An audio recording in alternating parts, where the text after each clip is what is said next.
Hello and welcome to another episode of Let's Talk Wargaming. I'm your host, Don Maidlow, and I have a very special guest today. I have Andrew from Simply Warhammer. How do? You alright? Nice to see you all. So Andy is a YouTube content creator where he covers everything Warhammer, and it's just simply Warhammer. And he covers everything from the latest data sheet changes to army updates and pretty much anything that goes on in 40k. He'll know about it, and there'll be a video about it. So please, after this video, please, or now, go subscribe to his channel. Look at all of his winners and losers videos, and it's honestly, it's a great deep dive. I found myself just before we came on here just going through a load of his videos and really getting pumped about this chat. So yeah.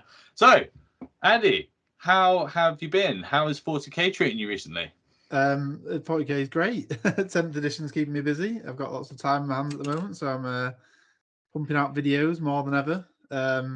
Yeah, I think it's a bit of a mixed bag, really. 10th edition, you know, there's a lot going on, and not all of it's positive, but I guess we'll talk about all that, won't we?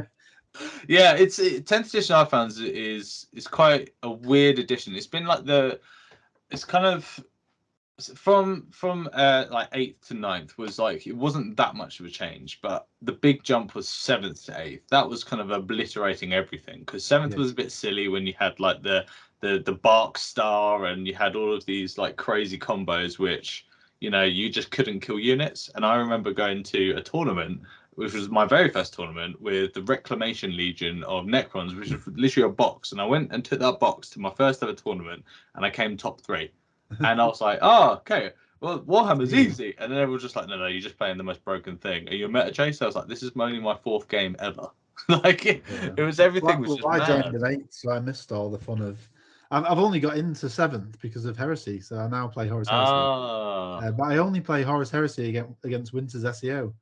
Okay. So I go down to his house and we film, and he puts it on his members channel. So that's the only setup. So I guess like the best way of playing Horus Heresy is against Winters, because he knows his stuff. And the narrative about it. He loves the Yeah, narrative. exactly. Yeah, lovely tables. But yeah, so this transition to 10th has been quite weird in my eyes. I'm not sure how you feel, because I felt 9th was in a really good spot just before it changed, and they kind of took all the goodness out of the game. Yeah, I mean, obviously they're a business. They wanted to make money, and changing edition is the best way to generate revenue. Yeah. And there was a real issue with power creep, AP, damage, model, everything. Ignore inruns and then ignore inruns and all the rest of it. So they needed to reset it with indexes, I think. But the core rule set was so good in 9th. Yeah. And it was in the most balanced place that it had ever been. I think there was a weekend before the end of 9th where there were 12 tournaments on a weekend, and there were 12 different factions that won. Oh. And like, whenever there was that, I mean, it's before I joined in 8th, but before that, there was never a time where there was a clear like balance.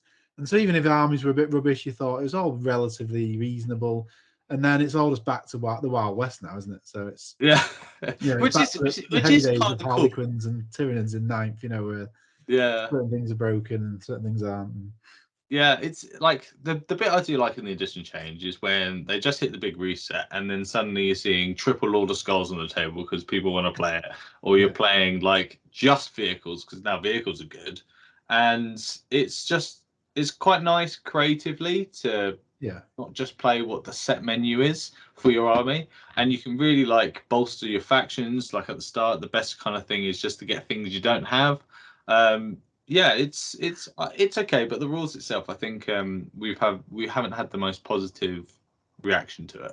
Yeah, they had that at the end of 9th though, open detachments where you could take anything. So I was doing silly tournament lists. So I did 3 Wraith Knights at the end of 9th before Wraith Knights were broken. Yeah, and it was silly. It was basically 3 Wraith Knights and 500 points of Harlequins, and it wasn't a particularly good list, but it was good fun. Yeah, so I just do silly things like that, but the openness is good. I like playing off data sheets now, so like a simpler army rules, because I play lots of armies, so switching I really have to focus for like half a day. Yeah. Faction, so now it's that easy because you got 2 rules to remember, and you just look at your data sheets. So I do like that. I just think they've just thrown away 3 years of balance effort they put in honing 9th, haven't they, and started again. Yeah, that's the thing I had the issue with, because I didn't see like fly as a broken rule. I think that it worked fine, but like they probably weren't thinking about the elf factions when they were kind of tweaking it. Because I played a couple of games with Jakari, and it's so hard to move around the board. It's basically like before you could like use your flying tanks to fly over like a bit of ruin just to get a better look of an angle, or you could fire feint them back or whatever you want to do.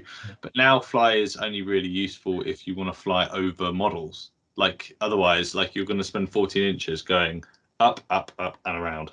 Yeah, And it's you can like, move well, over models anyway now, can't you? So it yeah, doesn't really, yeah. yeah. So yeah, I was a bit annoyed with Fly, but some of the rules I have found that which are quite good. I quite like characters attaching to units. I think that's quite a nice change, because you get like a Baden will buff friendly units, but when he's in a Terminator unit, he's really making you like you feel the buff, which is great. And I like how there's like certain characters which give fight first, certain characters which allow you to be the units to have like the lone operative rule, like the Rangers and the guy with the ponytail, whatever his name is, Illith. Oh, I can't remember. yeah. But yeah, so tell how did you get into Warhammer then? So basically Christmas 2019, I found my old copy of Space Crusade at my mum's house. So I played it with my son, who was 8 at the time, and we had a load of fun. And so I'd never looked at Warhammer before then. So the start of January 2020, I said we thought, oh, we could add to this Space Crusade, and we like the little dreadnought you get in it. And we thought, where could we going to buy? I'll buy a new dreadnought for this game, which is a bit weird. So we looked around, and I was like, oh, maybe like Games Workshop sells dreadnoughts. So we went in, and then my son came out with a Redemptor dreadnought, which is totally the wrong scale. It's gigantic. And I came out with a squad of Necron Immortals because I like Terminator, the film Terminator. And then that sort of sparks it off, really. So, like a month, over the next month, we did a few how to play games in my local store. Then lockdown hit, and then I just got obsessed painting and collecting over lockdown. So I started off with Necrons, and some was all about Space Marines, and then then I love Tyranids and whatever else, and started. So just basically building collections. And I think it was like a year later before I got to play someone that wasn't my son. Oh, nice. Because of lockdown and everything else. And yeah, so there's not a particularly big community where I am that I get to play that often. So I tend to get my games at tournaments.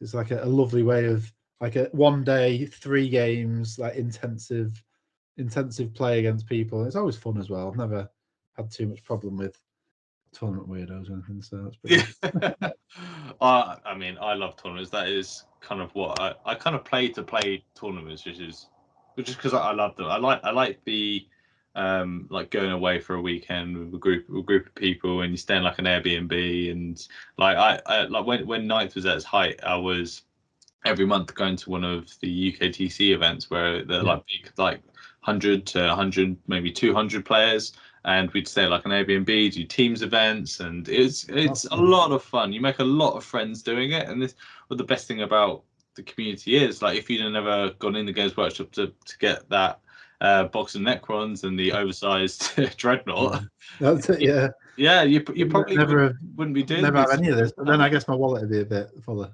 So. Yeah, but it's just such a good hobby. Like I'm looking behind you now, and I can see this like massive wing like around. Yeah. I mean, my desk is pretty busy at the moment because I'm preparing to take a Townhouse Supremacy suit to a tournament in a week. Oh, wow! I'm actually doing 2 Supremacy suits because I know they've gone up in price, but I thought it'd be funny just to take 2 suits and see what happens. So yeah, I'm preparing for that. That's in a week. So the way I like to do tournaments is I don't care necessarily about winning. I like to think of a silly idea. So in this case, it was like end of 9th. It was take a Townhouse suit, and it was 1,000 points. Wow. So it's like what? Just take an army that's 1,000 points and see how you do. And I came 3rd in that tournament. And then another one, I took a Harridan. Another one, it was 3 Wraith Knights. So it's like I want to take anything Lord of War. Yeah. So like Angron, Angrath, and a Brass Scorpion, which is up there as well. So it's just basically fill up 1,500 points with Lords of War and then see what happens. Oh, I love that idea. That's such a cool idea. I like the corn one. That sounds fantastic. Yeah, that was a really good army actually. That did very well. Really? Yeah, Could people just not kill it? Or well, yeah, I mean, well, the Scorpion's not very maneuverable, but Angron was amazing. So in one game, he didn't make one charge, so he basically did nothing the whole game apart from annoy the opponent. In another game, he was killed 4 or 5 times and came back. wow. So equivalent to like an extra 1,500 points in the game that this orc player had to kill.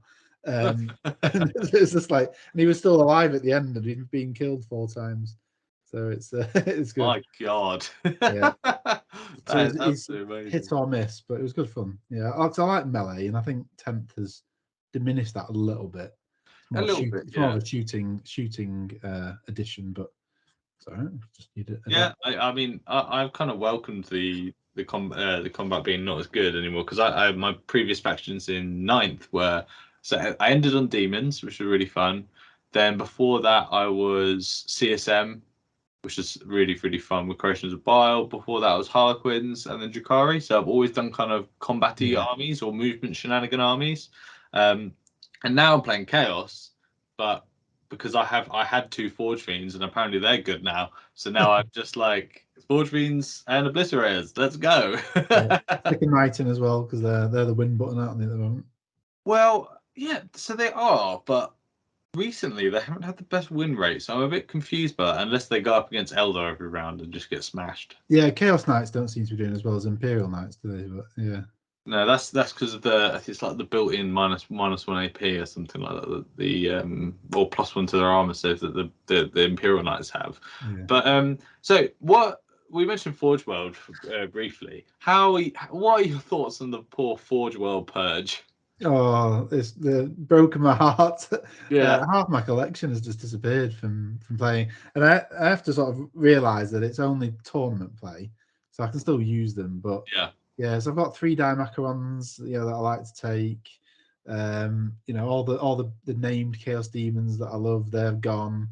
There's loads of Chaos stuff. Yeah, it's just a big surprise, really. Yeah, I don't see why it wasn't that broken. They would keep a Hydra in a Forge World, that's still got rules, but not a Dimacaron. And it's like, I don't understand why. So I understand why Chaos and Space Marines, Astartes, can't have like Dreadcore drop pods, Contempt Dreadnoughts, Leviathans, Scorpius, all that, because they're like, oh, actually, sorry, this was meant for heresy. That's fine. That's Everything weird, goes to heresy. Yeah. That's okay. But when they take away a model like a Demicheron, and you're like, well, where can I play this now? Yeah. Well, you can't. It doesn't have. It's not supposed to be played. But it's like, why? Do you not want to make money? Like, unless they. I mean, they obviously can't make the kit anymore because it was a bit of a weird. It's very fiddly to build, and maybe it's just the molds. They don't want to. They needed refreshing, and they're like, well, we don't want to spend the money redoing it, so put them to Legends. There's probably something about manufacturing about it rather than model or rules or money. Probably, but it's a lot of kits there. Unless they had like a flood in their basement where all of the molds were, and then they're like, okay, we need to just do a purge now. Well, they can stop selling it and just keep the rules. I mean, yeah. The people who've got them, I mean, just don't make them as broken like it was in 8th when people would pay to win by getting Forge World. Yeah, because I was a bit sad on that model as well, because I'm a big fan of Mini Wargaming, and Matt from Mini Wargaming put a video up the other day about his like 10,000 points of Tyranids and how he's making a new army and all this sort of stuff. Yeah. And then he was showing how he had like 3 Demicherons all custom painted. He paid painters to like paint them for him. And I was a bit like, oh no. No, you just paid all that money to get them like remade, and you've got all of those Tyranid strikes as well, which you've made and got painted, and now you've just taken away all the rules. That's a bit sad. But what I hope they do is maybe redo the models. Well, you'd hope, but I don't think they will. I don't think they'll bring out a new Tyranid Titan type thing, won't they? They've got that one in the pipeline that everyone keeps talking about, but Yeah, I think that's it for the Dimacaron. I even got a 3D printed alien queen and scaled it so it was the right size and made that a Dimacaron as well. So, one of my favorite models. This looks cool. But yeah, even like the brass scorpion, you know, I've got 2 of them now, and I only bought them at the end of 9th, so they're just instantly gone. And it's not like you could do like a quick sell because, I mean, no one can play them. Yeah, who Like, wants it's them not now? like Yeah, they that's don't it. have tournament rules. But I guess you keep it could for play like Legends apocalypse games. and stuff like that. Yeah, so I've got an apocalypse game coming up towards the end of the year, which is cool. So we just, you know, they don't really mind if it's 3D printed, if it's you know, Legends, whatever. So I'll be able to take like this giant orc dude. Oh my god! Look Station at 4 that. orc. He's cool. He still needs to be painted. Where'd you get that I've from? got one of the Gear Guts ones. This dude. This one's pretty good. Oh wow! Yeah, so I like anything big. I like to do it. It's like the giant stomper you get from Cronlac, you know, the like cardboard one. That you got one of them, and yeah, just big models, big stuff, fun stuff. Yeah, big models are cool, aren't they? They're really cool. I've always loved that, and I used to play Apocalypse quite a lot in 7th because I was just getting into the game, and the local gaming club we had just always used to run Apocalypse events. Yeah, and it's so fun at like randomly bidding the time it takes to set up, and if you can't do it, those models aren't on the board. Yeah, I love that sort of stuff. yeah. And I actually thought the Apocalypse rules worked quite well when they first came out because you got to put basically everyone has a shooting phase, basically everyone has a turn, and then after the turns, the damage is counted up, and if your model's dead, the bit gets removed. So everyone does get a first turn, rather than if you turn up with like a four brigades of guard tanks, and then someone across from you just got 3. He's just bought like 3 Reaver Battle Titans and kills all your tanks turn 1. It's a bit of a feel bad. Yeah. But this is much better. It's much better, the Apocalypse rules. I had a new Thunderhawk gunship that got blown up turn 1, like straight away, brand new. Didn't even get to move it. Just put it on and taken it. But I played a few different Apocalypse. I played the GW one where you add up damage and then you all died, so you don't have an alpha strike. I played big 40k where you are actually just getting an alpha strike, and I played ones like turn taking, so you do each side has three units they can activate and shoot. Yeah, and that's quite good. So everyone activates the Titans first, and then kill someone, and then and then you can combat squad all your tanks. You can fire like 5 basilisks as 1 unit, things like that. Otherwise, it's a parking, massive parking lot. It's pretty good fun though. I love that sort of stuff. I'd like to get back into it because I'm finding it quite hard to want to take myself to my primary focus, which is usually events. But I'm finding it quite hard at the moment, considering it's just mental at the moment. I don't know really where I stand because all of my armies got nerfed. I went from being really powerful in 9th and then almost unplayable in 10th. So yeah, I might have a look at some film Apocalypse because it is quite fun. So your main factions, what are your like main factions you play at the moment? So I think at the moment I'm favouring Krieg, Tyranids, and Tau. Basically, I play anything not Space Marines, although I've got lots of Space Marines armies. Yeah, so some like Ultramarines, but then we ended up creating a custom chapter called Sons of Brothers of Gilliman. We called it. Nice. And we got our own colour schemes. That's our main one. But then I like Space Wolves, so I've been collecting Space Wolves, and very cool. Yeah. So and then Imperium, I do play Imperium. So I've got Imperial Knights, Sisters, Custodes. But yeah, my main 3 of those at the moment. But I tend to sort of switch really. I'll play anything. I played Aldar for the first time last edition. Jesus. Yeah. Just my 10th edition army's Harlequins, although now they're not really a faction because it's like a they're weird. So I've got to wait for the codex, I guess, before they come back as their own faction. But Yeah. I picked wrongly. Yeah, you can't really kind of go wrong though when you have so many factions like you do. So, from your experience, what do you reckon if you were taking a army to an event, let's say tomorrow, but you're not thinking of a fun list, what would be your army you would take? I think Guard are pretty good. So I would. actually, it's pretty combo heavy. You've got to really think about synergies. You end up taking half your army as support characters. Now I love indirect fire and that kind of thing. So being free. So again, on my desk here is a shaky cannon. Oh jeez. So I'm a bit ashamed that all the guard stuff's been nerfed. As well as because it was basically Desolation Marines that sort of ruined everyone's indirect fire life. And then guard got their nerf as well. But I think they're pretty good because you've got tanks, you've got infantry, you've got artillery, so you can have fun, in loads of different list types. You don't have to get stuck with. The only thing you can't do is melee. That's about it. Especially got horses, haven't you? Well, yeah. The Attila and Rough Riders, they're pretty good, but it's squishy coming back. Yeah, but I'll take guard. I think Other than that, I guess Necron's my first ever army. They're pretty good now. They're pretty good, aren't they? With their reanimation shenanigans. Yeah, that's it. A blob of 20 warriors and they're never going to die. Ever. Absolutely ever. Unless you get some mad combos off. Speaking of mad combos, what have you picked up on the most, do you reckon? What's been the talk of the town? Well, the one I like is the fact that you can take gas in a truck, because technically it doesn't say you can't. It's one of these. It's one of these loopholes. Just a normal truck, 50 points, and it just says, you can take 10 12 models, and Mega Armor has to take 2 spots. But Mega Nobs don't have the Mega Armor keyword, so you can take them taking 1 slot. And all other transports say Gaz is 18 slots.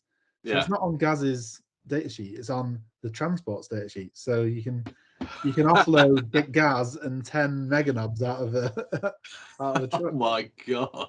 Yeah, I don't think I'd ever play it because I think it's so janky. I think it's amazing. Yeah, it's so awkward as well. You can't fit in a battle wagon, but you can fit on a truck. Just imagine hanging off the edge, just basically the I can imagine him being so heavy as well. So it's driving like that. That's it. That's hockey, isn't it? That's what it should be. So that's pretty cool. I don't think I'd ever use that. But then there's loads of cool stuff like with Thousand Suns, the way you can double combo, reuse, and you just create these big death balls of mortal wound output. They're pretty. Yeah, that's pretty cool. Again, it's one of those things that it's a turn 1 Alpha Strike type combo, because as soon as your army starts dying, it's difficult to pull off. But yeah, some of those are pretty fun. I think they're probably one of the top armies at the moment still. Thousand Suns. I don't think they've. You reckon? Yeah, along with GSC, Genestealer Cults, and Eldar, I think they're still top. I think between them all. I guess we'll wait and see as the results come out. But yeah, so in your opinion, what makes the Genestealer Cults so good? Somebody's having an airplane going.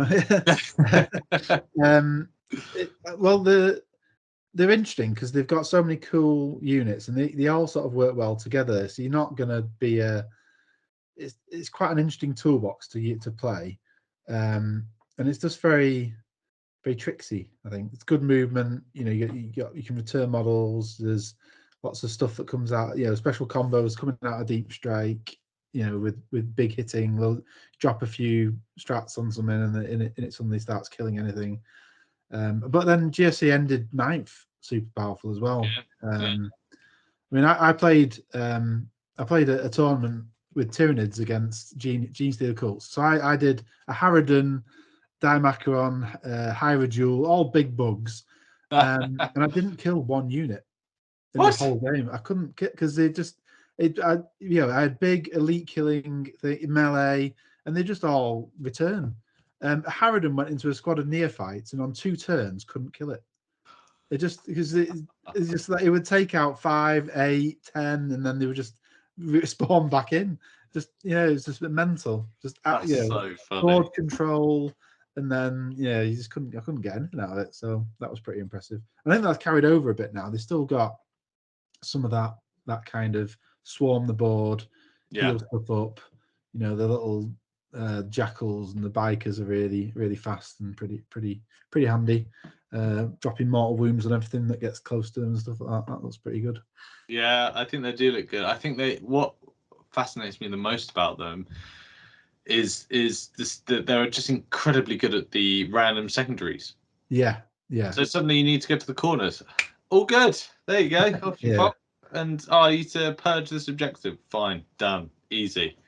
I think it's really, really good. Like they're just full of shenanigans, like they should be, to be fair, because they're not a sit down with all my tanks and just blast you off the board. They're like, we score big on primary and secondary, and this is just how it is. Yeah, good board control. You're never precious about any one model because it's a horde army. Yeah. And then all your troops come back automatically as blips that you can stick somewhere. And so there's loads of those weird janky rules, that unless your army's trying to stop you bringing models back, you can have a whole 20 model squad of neophytes coming back. The turn afterwards and stuff. So that's pretty cool. Do you think that's too good? Because they're probably one of the better armies, then yeah. But the problem is now because they've come out with the rules now with GW, the only place they've got is points, and what I don't like is when you price an army out so you can't just have fun playing it. So when Tyranids came out, it had such an amazingly powerful codex that it ended up costing so much that you take about 10 models, and that was it. Yeah. And we'll make them much less powerful so I can take more. I'd rather be able to, have fun by taking the models I want to take. So, by making the rules too good, they end up having to price them out. So I hope GSC doesn't go that way because they should be a horde army. I think maybe they make it once per game they come back, sort of thing, rather than just every turn, because by the end of it, you'll have like an extra 1,000 points over the. That's it. Yeah, that's the problem with that. So they're probably second. Eldar top, just because. Yeah, I think even after the nerfs, that they're still like the top. Just because they can guarantee damage, which is fantastic. They can have like a lot of jank, and I think a lot of people are going to be going for the Wraith Guard soon because they're just very efficient.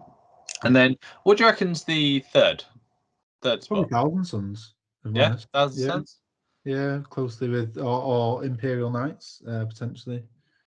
More so than Chaos Knights, but I think they didn't solve tarring. They just changed the points, so they just got everything that had that keyword. So like the poor, Lord of Skulls just got a massive price bump, even though he wasn't that good anyway. There's an interesting thing about the Lord of Skulls, because for Chaos it's cheaper than it is World Eaters. It's like it only went up 60 points when in World Eaters it went up like 150. Yeah, I don't understand that. Yeah, I don't understand either. Yeah. So my 2 town hour list I'm doing soon is going to be is gone up 210 points. No, just 2 models. So, that's quite a lot. What do you reckon's the best mid-tier army? Let's see. Probably Necrons. They're pretty solid. But I think in fact you can play multiple Catans and they mince stuff, and Devastating Wounds is so powerful. They can just drop it, and then the fact they're just unkillable, I think you're just going to struggle to get them off an objective. And then I guess Space Marines as well. I think they're up there. The nerf, I wonder. Everyone was just sort of spamming the same sort of stuff, Whirlwinds and Desolation Marines. But they're always good, aren't they, Space Marines? They always need to be up there because they're the poster boys, as you say. Yeah, I think GW just need to solve some of the stuff like anti-weapons not working with Devastating Wounds. So if you have an anti-infantry 2+ and Devastating Wounds, it shouldn't trigger 2+. It should be natural 6s give you Devastating Wounds, but then you can still wound on 2s. I do kind of agree, but then would you do a haywire? I don't know. Yeah, because that's the thing, because they're only like 2 shots. Yeah. Wounds all vehicles, not monsters, on a 4+, and Devastating Wounds of just D3 or 3 damage.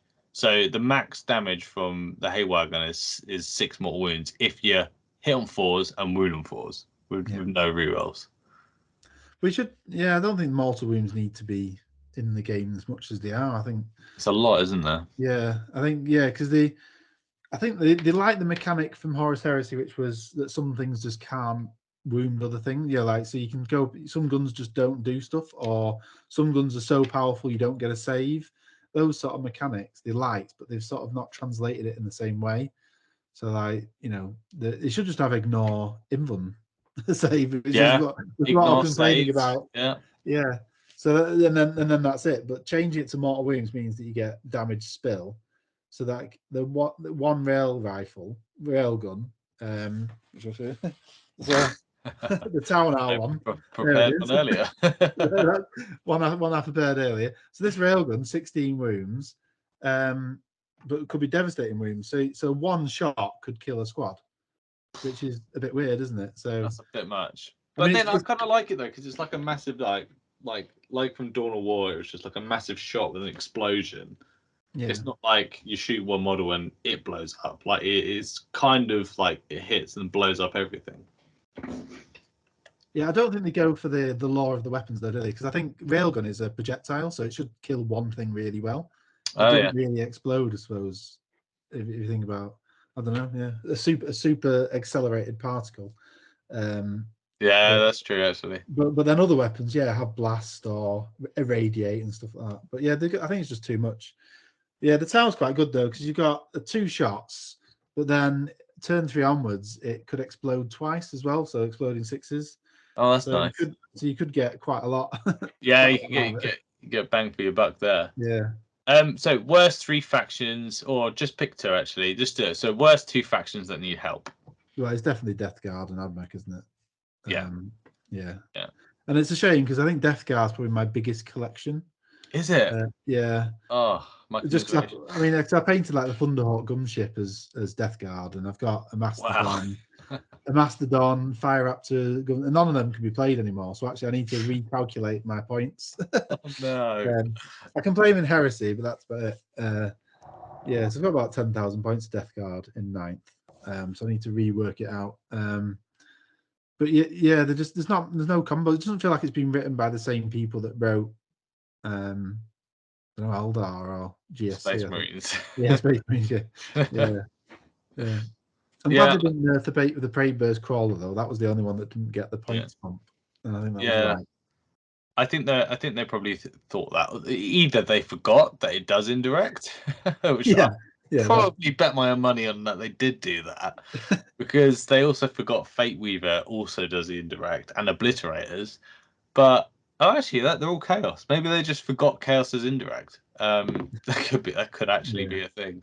But I just think that it's just okay. Like it's not like yes, it's good indirect, but what else does the army have? Yeah. That's exactly. Yeah, Death Guard doesn't really have much sort of fire. Batarian's good. Batarian's good, but then when I watched the demo game where you moved your Rhino up, then all the Plague Marines jumped out, and they were like, "Oh, this is going to be brutal, this combat phase." Then a max unit of Flamers just kills them on Overwatch. I was like, "What?" Yeah. When they got out of the transport as well, they didn't even get to shoot. Yeah, that's the Overwatch strat. Yeah, I mean they did bring back. You can have Plague Marines in 7 squads of 7 now, which is good. Yeah, that was good. Because the boxes are sold as 7 models, so it makes sense.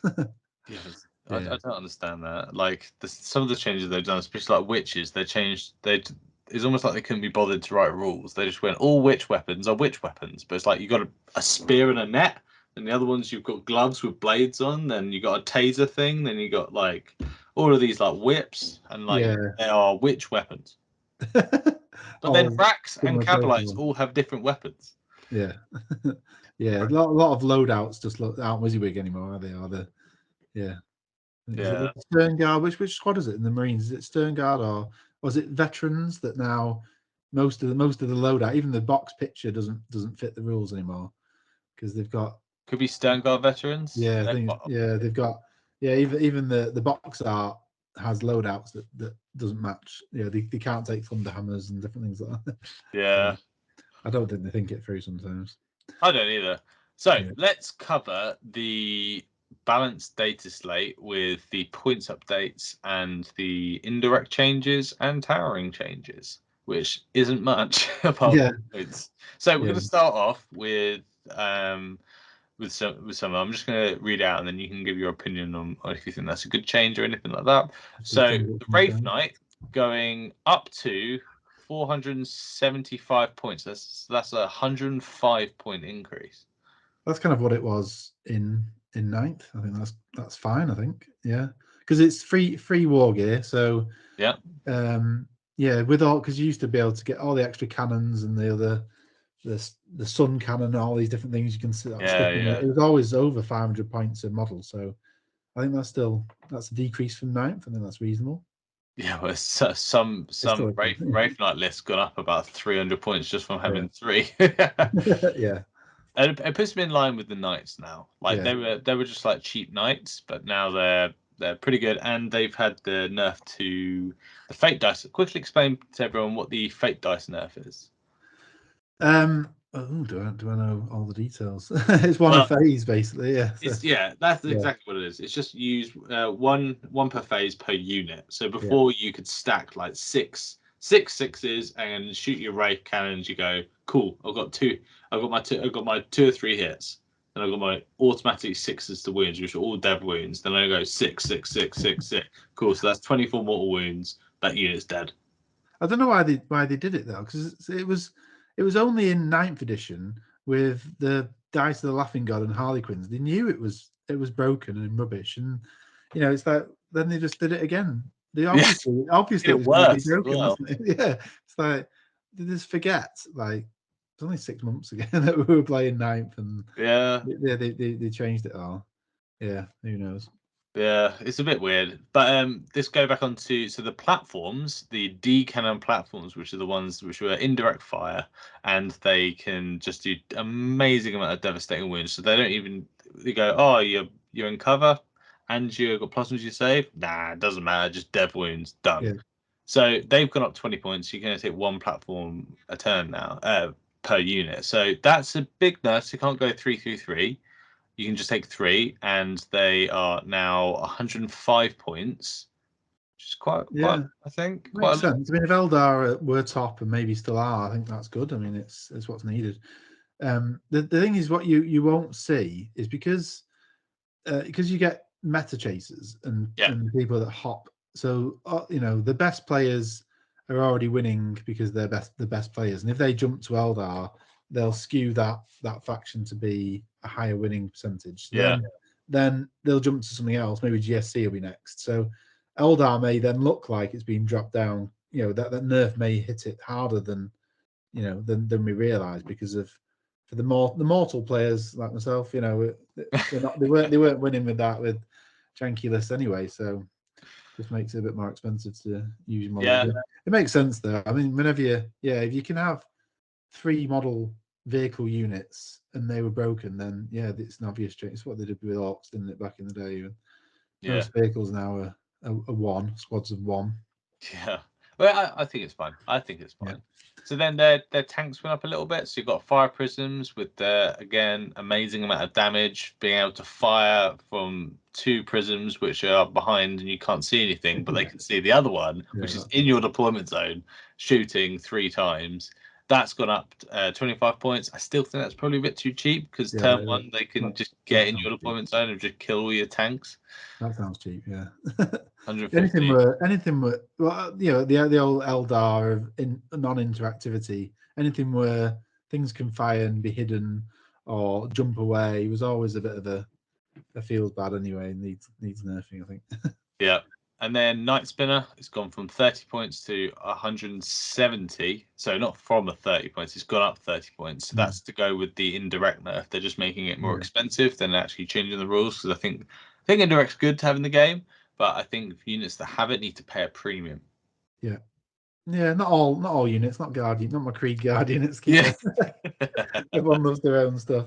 Yeah, well, I mean, like the Earthshaker cannon went up 10 points. That's reason, it's not a problem to lose 10 points for that if it's helping out. I think it's you're right though that certain things should have a premium. Yeah. So the indirect nerf, I had it all written here for your guard. So the indirect nerf pretty much the rest of it is just guard. So Manticore going up from 105 to 125. Is that fair? Yeah, I think it's all fair, to be honest. I don't think any of the price changes are unfair. Yeah, I mean, they were quite cheap. A lot of these have gone down in price from 9th into 10th anyway. So within 90 points, being yeah, 110 now, I mean, that's still cheap considering if you go against someone who doesn't care about just as invuns, you just slam a load of dice down their throat and then they're dead anyway. yeah, it's all the extra abilities. So the Earthshaker cannons on the Basilisk, they restrict your movement, so you get -2 to all your movement and charging. So it's like, you know, against poor Death Guard with 4-inch movement down to 2. You know, it's ridiculous. Then you've got your Medusa cannons that they've got special. I can't remember what the special effect is now, but they're 3 damage a pop as well. So they're pretty, they're pretty good. I mean, the shame was you used to be able to have 3 of these as a squad. I was picking it up and dropped it. You used to have 3 Earthshakers as a squad, so it's quite good for efficient for orders and for strats and stuff. But now it's only one per unit, and that's another reason why having vehicles in squads of 1 makes sense, because it just reduces the spamming certain strats and combos, because you can't just overly affect them. I think it's reasonably fair. Guard were doing well for once, so I'm not, I'd rather everything leveled out. I'd rather nothing was special. Everything was just, in a weekend, if any army could win, that would be a good place for 40k for me. I would never switch just to win. Like some players might do. They just go as many models as they could. I think our Wall of the Guard stuff, the one that looks good is probably the Wyvern and the Manticore with the points changes, because I don't think their points changes was like 20 points each, and they're still very good. Yeah, exactly. And they're amazing models as well, which is really good. I've got 2 basilisks behind me that need painting up. Well, now's the time before they get even more now. Hopefully that's it now. Yeah, they're done. Leave them alone. So the main culprit, as we know, for the indirect fire nerf was the Desolation Marines. Yeah. So they were 120 points. Yeah. They're now 170 points. So they've gone to 10 points per model more. I think that's fair. I think it's fair in the way you can do what you can, because it's silly. They're an indirect unit that has a rule on the datasheet that says ignore indirect penalties. Yeah. So they should pay for that massively, because it's silly. Or just remove that rule. Just remove that rule. They could have gone up 15 points and people would still play them. Like 10 points is great because they can't take other stuff, but they're still amazing. Like that nerf doesn't stop them being amazing. It just stops taking like a dreadnought as well. Yeah. I think people weren't buying them, because I know it polarized opinions on how they looked, but I just don't think people were buying them, and they probably made loads, and their manufacturing is ready to sell them, and so they're like, let's make them broken. God, it is what they do. It's just the new models. New models come out, like the Brutus Dreadnought is amazing. All everything that comes out is super good. The point is right though to go up. Yeah, I think if they're not going to change the rules or change how many you can have, maybe only squad size 5 or something like that to avoid, because it's weighted dice. That's the problem. It's just too much. Yeah, and with the constant rerolls that Space Marines have as their army rule is a problem, because they have just inbuilt rerolls with Gilliman. They get another one. It's just a bit much. So that was the indirect, and I think that's all pretty good. Like, I don't think it will affect people that much. Maybe Eldar the most, with it going up, or Guard overall. You're not going to take all of those indirect shots now, which is fine. Then we're now going to go on to the towering. So the towering rule didn't change, but what they have done now is penalize everyone who wanted to take something big, which is you. Basically, all of your stuff. So your beautiful Storm Surge went up from 105 to 165. Sorry, 405 to 465. 60 points. Yeah. Is that enough? Well, for me, it's a rule that never really affected me in gameplay, because I know towerings can be amazing. The fact you can see across the whole board, and most of like the GW train would have windows, but then any tournament I've been to, I have a chat with the opponent. We just agree like what you can see. So it doesn't really, it's like, oh, is there a window? Bottom floor is closed up. So most of the time you can't see. So even if you have towering, you can't see actually across the board because it is you use true line of sight. So you get down, you say, well, I can't see your models anyway, you know. So I'd be happy to just tuck the rule away and just let us play those models without the extra points. Just get rid of towering as a thing. I actually agree with you. I think that towering is a silly rule, if I'm honest. Or it works like if you're within 12 inches. Yeah. That you can see over the terrain. Yeah, I mean, because it's always designed. Yeah, because I think there was a point where knights were disadvantaged by because I couldn't see line of sight. Yeah.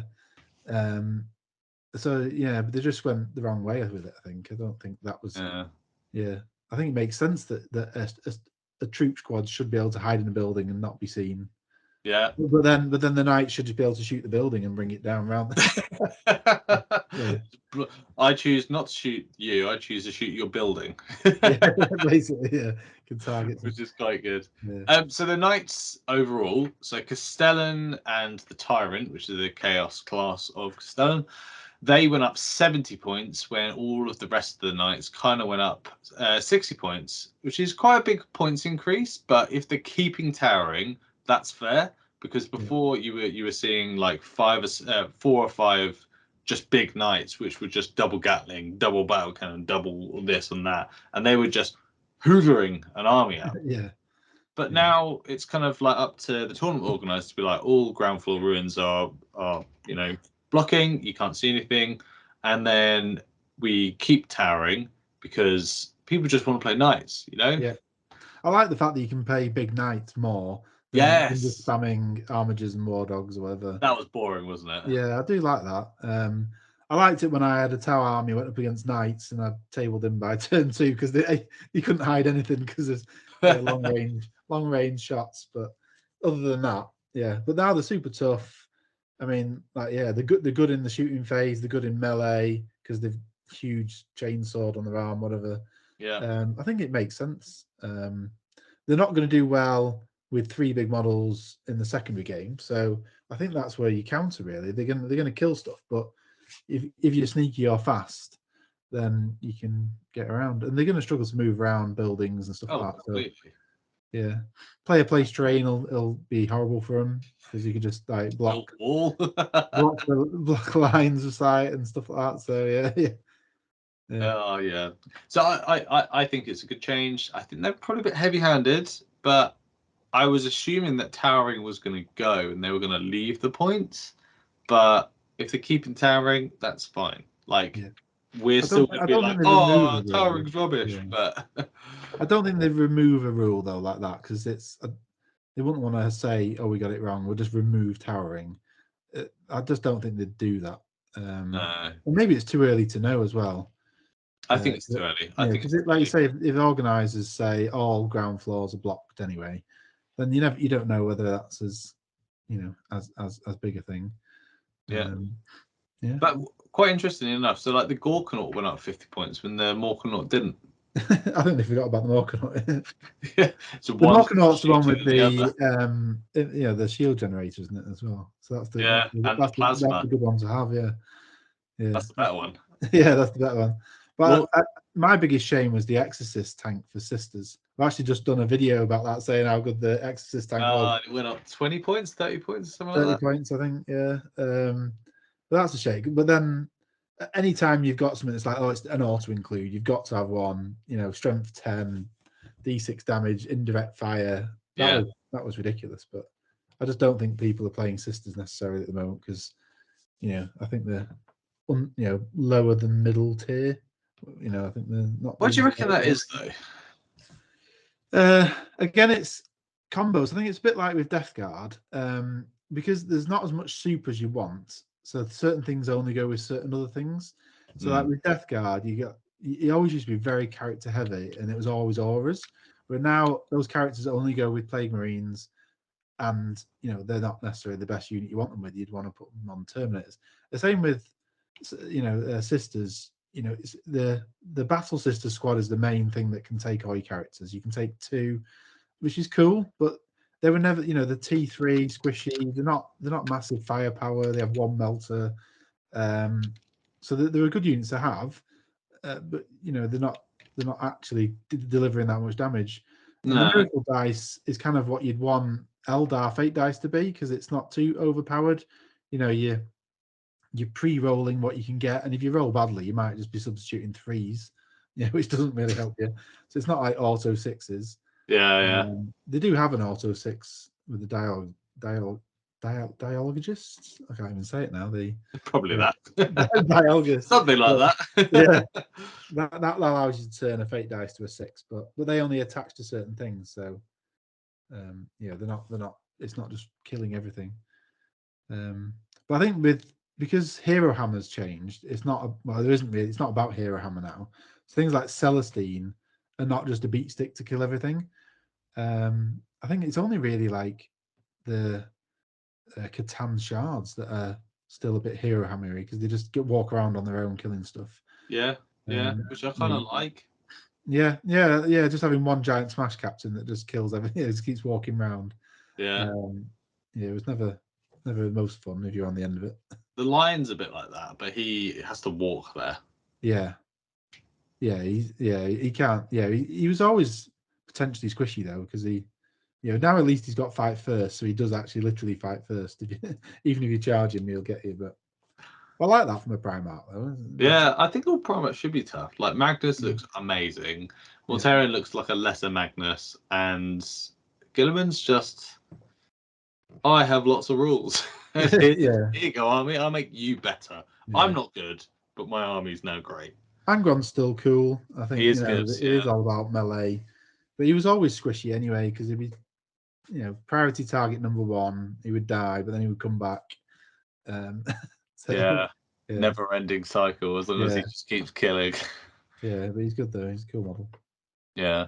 So that kind of brings to the end of the talk. So what I would like is you to just tell everyone where to find you and what you're about. I know we talked about at the start, but maybe you can shed some more light on what's up. Well, Simply Warhammer it started off to be about making Warhammer simple, but actually it's more about making content that I'd like to see. So all my videos are 5 minutes or less, no repeating.